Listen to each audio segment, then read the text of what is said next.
Exercise 5C से question number 3 को solve करेंगे। Find the sum of first n terms of an AP whose nth term is 5 minus 6n, hence find the sum of its first 20 terms। तो question में आपको given है कि nth term that is an is equal to 5 minus 6n आपको given है। आपको क्या find out करना है? सबसे पहले फाइंड आउट करना है Sn sum of n terms, और दूसरी चीज क्या फाइंड आउट करनी है? S20 फाइंड आउट करनी है, सम ऑफ फर्स्ट 20 टर्म्स। ये दो चीजें फाइंड आउट करनी है। तो देखिए Sn मतलब सम ऑफ n टर्म्स का फॉर्मूला क्या होता है? वो होता है Sn is equal to n by 2 bracket के अंदर 2a plus n minus 1 d, है ना। ये फॉर्मूला होता है सम ऑफ n टर्म्स का। तो यहां पे n की वैल्यू तो सेम रहने वाली है, n ही रहेगी, क्योंकि sum of n terms find out करना है ना, सम ऑफ n टर्म्स। तो उसके लिए n की वैल्यू तो सेम रहने वाली है। आपको a की वैल्यू पता होनी चाहिए और d की वैल्यू पता होनी चाहिए sum of n terms find out करने के लिए। ठीक है, क्लियर है? Sum of n terms find out करने के लिए a और d की वैल्यू पता होनी चाहिए। वो कैसे पता चलेगी? वो आपको पता चलेगी with the help of this nth term, nth term की हेल्प से। ये nth टर्म है, मतलब इस AP का कोई भी टर्म आपको फाइंड आउट करना हो वो आप इसकी हेल्प से फाइंड आउट कर सकते हैं। आप अगर n की वैल्यू 1 ले लेंगे तो आप फाइंड आउट करेंगे a1 फर्स्ट टर्म, है ना। n की वैल्यू 2 ले लेंगे तो आप फाइंड आउट करेंगे सेकंड टर्म, n की वैल्यू 3 ले लेंगे तो आप थर्ड टर्म। मतलब कोई भी टर्म फाइंड आउट करना हो n की वैल्यू वो ले लीजिए, nth टर्म से आप उस टर्म को फाइंड आउट कर सकते हैं। देखिए a फर्स्ट टर्म है, मतलब n की value 1 a1 that will be equal to, इस n की जगह क्या लेंगे हम? 1 ले लेंगे, तो ये हो जाएगा 5 minus 6 into 1 that is 5 minus 6, है ना। 6 इंटू 1 तो 6 हो गया, तो ये हो गया 5 minus 6, 5 minus 6 that is equal to minus 1। अब आप a कहिए उसे या a1 कहिए, वो किसके बराबर है? माइनस 1 के बराबर है। कॉमन डिफरेंस फाइंड आउट करना है। कॉमन डिफरेंस कैसे फाइंड आउट करेंगे भाई? a तो फाइंड आउट कर लिया आपने, आपका एक काम खत्म हो गया, यहाँ पे a आ गया। अब कॉमन डिफरेंस फाइंड आउट करना है। कॉमन डिफरेंस मतलब आगे वाला टर्म माइनस पीछे वाला टर्म, मतलब second term minus first term, है ना, या third term minus second term. ठीक है, एक आगे वाला टर्म से, आगे वाले टर्म से जस्ट पीछे वाला टर्म अगर माइनस कर देंगे आप, तो आप कॉमन डिफरेंस फाइंड आउट कर लेंगे। मतलब अगर मैं कॉमन डिफरेंस मुझे निकालना है तो मैं a2 माइनस a1 अगर करूं तो मुझे कॉमन डिफरेंस पता चल जाएगा, है ना। ठीक है, AP है भाई इस तरीके से a1 a2 a3। तो अगर इसमें आपको कॉमन डिफरेंस निकालना है तो a2 माइनस a1 करिए या a3 माइनस a2 करिए, तभी तो आप कॉमन डिफरेंस निकाल पाएंगे। तो यहाँ a1 मेरे पास ऑलरेडी है, मैं अगर a2 फाइंड आउट कर लूँ तो मैं इस फॉर्मूले की हेल्प से क्या फाइंड आउट कर सकता हूँ? कॉमन डिफरेंस फाइंड आउट कर सकता हूँ। तो a2 के लिए n की वैल्यू क्या हो जाएगी? 2 हो जाएगी। Then a2 will be equal to 5 minus 6 into 2, n की जगह मैंने क्या ले लिया? 2 ले लिया, दैट इज 5 माइनस 12, 6 टू जा 12 that is equal to minus 7।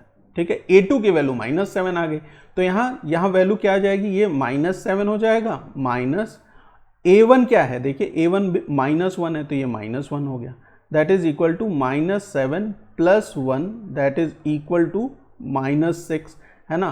तो d की वैल्यू क्या आ गई? माइनस 6 आ गई। आपके पास a की वैल्यू है, आपके पास d की वैल्यू है, यहाँ पुट करेंगे, वैल्यू फाइंड आउट कर लेंगे Sn की।